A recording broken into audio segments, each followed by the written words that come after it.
श्री सच्चिदानंद सद्गुरु साईनाथ महाराज की जय। अब हम आपको रोज बाबा की नई नई लीलाएं सुना रहे हैं जो आपने ना कभी पढ़ी होंगी और ना ही कभी सुनी होंगी। आप इन्हें सुने और बाबा की कृपा कैसे बरसती है अपने भक्तों पर, इसको महसूस करें और बाबा के ओर नज़दीक होते चले जाएं। श्री सच्चिदानंद सद्गुरु साईनाथ महाराज की जय। शरणानंद जी ने द्वारिका माई में माई के सूक्ष्म दर्शन किए। सन 1914 में माई ने शरणानंद को उनके प्रिय भोजन चावल न खाने की सलाह दी। ऐसा करना उनके लिए एक कठिन कार्य था।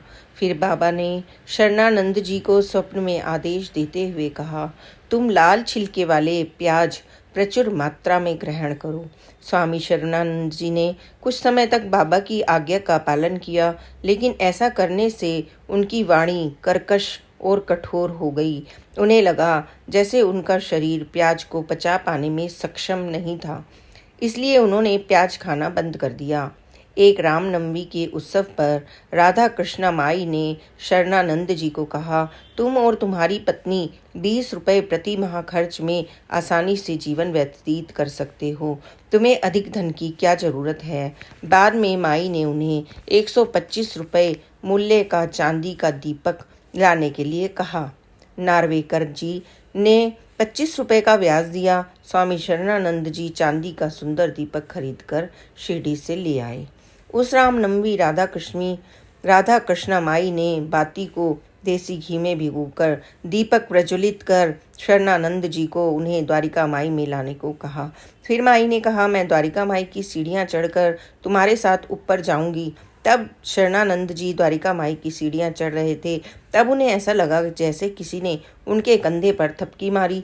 जैसे ही वे पीछे मुड़े, उन्होंने वहां राधा कृष्णा माई को देखा, जो बोली, ऊपर जाओ। माई उस समय द्वारिका माई में सूक्ष्म रूप से उपस्थित थी, जिस कारण कोई उन्हें देख पाने में असमर्थ था। माई ने द्वारिका माई में बाबा के सक्षम स्थूल रूप में जाने का प्रण कर लिया था, इसलिए वे अक्सर अपने सूक्ष्म रूप में वहां जाया करती थीं। जब शरणानंद जी नवसारी में कार्यरत थे, तब उन्हें राधा कृष्णा माई द्वारा लिखा हुआ पत्र मिला, जिसमें लिखा था, आजकल बाबा का स्वास्थ्य ठीक नहीं है। वे आजकल खीर के अलावा कुछ भी नहीं खाते, लेकिन यहाँ अच्छी गुणवत्ता का दूध उपलब्ध नहीं। अगर तुम कठियावाड़ कच्छ प्रदेश से गाय भेज सको जो 8-9 लीटर दूध उत्पन्न कर सके, तो यह बाबा के प्रति एक महान सेवा होगी। शरणानंद जी की छोटी बहन को यह प्रस्ताव इतना पसंद आया कि उन्होंने अपने सोने की चैन बेच दी और 2 गायें खरीदकर शिरडी भिजवाई। कुछ समय बाद सोने के मूल्य में भारी गिरावट आई, लेकिन गुरु में चरणों में अर्पित की गई सेवा से शरणानंद जी की बहन का नुकसान होने से बच गया। श्री सच्चिदानंद सद्गुरु साईनाथ महाराज की जय। श्री सच्चिदानंद सद्गुरु साईनाथ महाराज की जय। अब बाबा की एक नई लीला का वर्णन करते हैं। शरणानंद जी को भोजन के संदर्भ में शिक्षा। सन 1916 में स्वामी शरणानंद जी वकालत की परीक्षा में उत्तीर्ण होने के लिए जी जान से मेहनत कर रहे थे। पढ़ाई के दौरान विषम परिस्थितियों व मानसिक उलझनों के कारण मन में नकारात्मक विचार हावी होने लगे, जिसके चलते वे स्वयं को उत्तेजित, व्यथित और बोझिल महसूस करने लगे। उनकी भोजन ग्रहण करने की शक्ति क्षीण हो गई। फलस्वरूप वे बहुत कमजोर हो गए। एक दिन उन्हें दीक्षित के शिरडी जाने की सूचना मिली। उन्होंने दीक्षित जी के हाथों बाबा के लिए कुछ फल फूल का हार और दक्षिणा भेजने का निश्चय किया। जब वे सारा सामान दीक्षित जी को देने के लिए स्टेशन पर पहुंचे, तब उन्होंने स्वयं शिरडी जाकर अगले दिन वापस आने का निश्चय किया।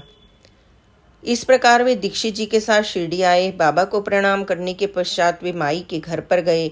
शरणानंद जी ने बताया कि उन्होंने शिरडी में रुककर ही पढ़ने का निश्चय किया है। कुछ क्षणों पश्चात माई बोली, बाबा ने अपना आसन ग्रहण कर लिया है। भक्तों ने उन्हें तरबूज, मीठा खरबूजा और स्वादिष्ट खाद्य पदार्थ अर्पित किए हैं। अगर तुम भी वहां जाकर धुनी माई के समीप खड़े रहोगे, तो बाबा दक्षिणा में प्राप्त हुई सामग्री में से मेरा हिस्सा तुम्हारी झोली में डाल देंगे। जाओ और मेरे लिए ले आओ। माई ने सहजता से एक कपड़े को लेकर झोली बनाई और उसे शरणानंद जी के कंधे पर टांग दिया। शरणानंद जी ने भी माई की आज्ञा का पालन किया। जब शरणानंद जी द्वारिका माई से वापस आए तब माई दोपहर का भोजन ग्रहण कर रही थी।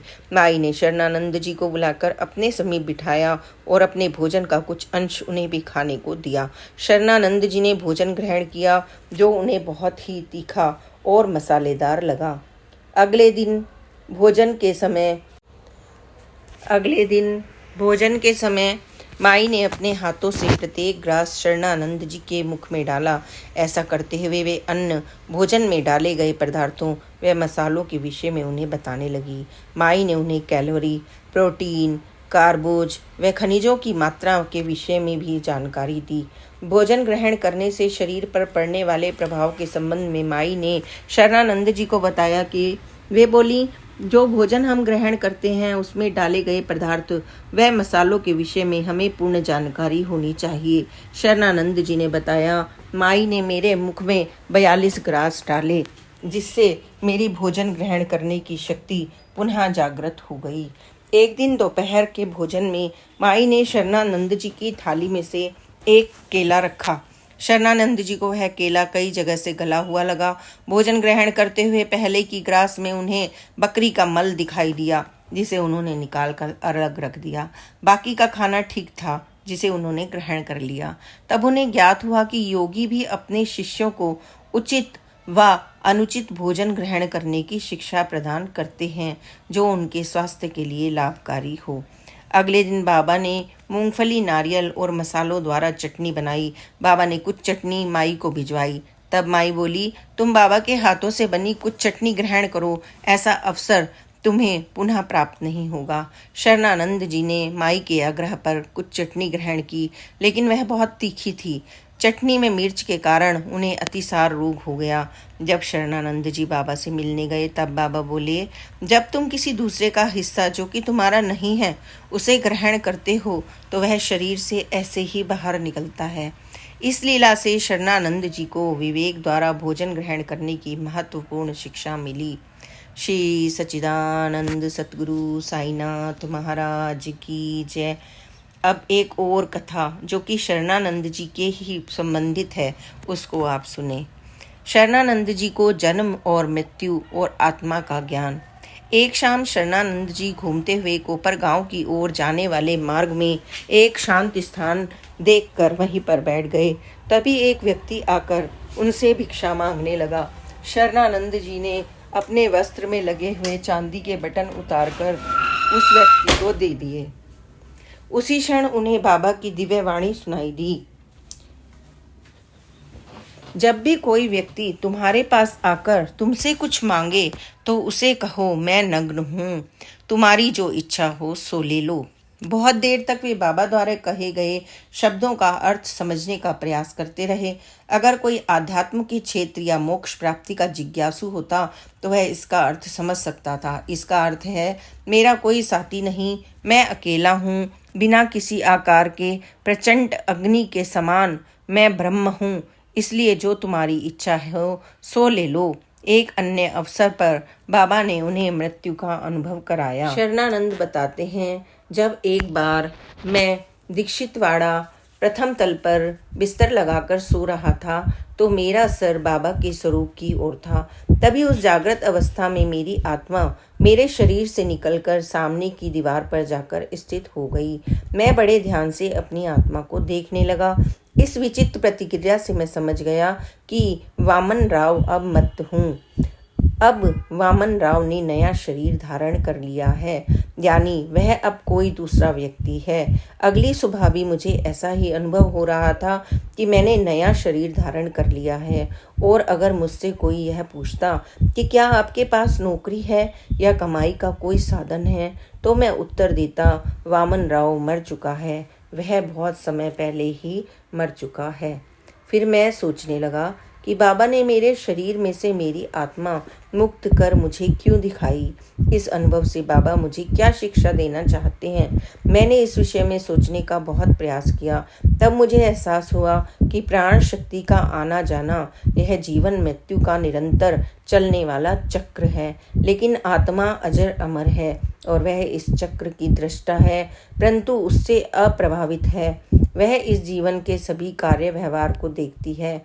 आत्मा सत्चित आनंद शुद्ध चैतन्य सार तत्व अविनाशी अतीन्द्रिय तत्व जिससे शरीर प्राण युक्त रहता है, वही परमात्मा है जो माया से अप्रभावित रहती है।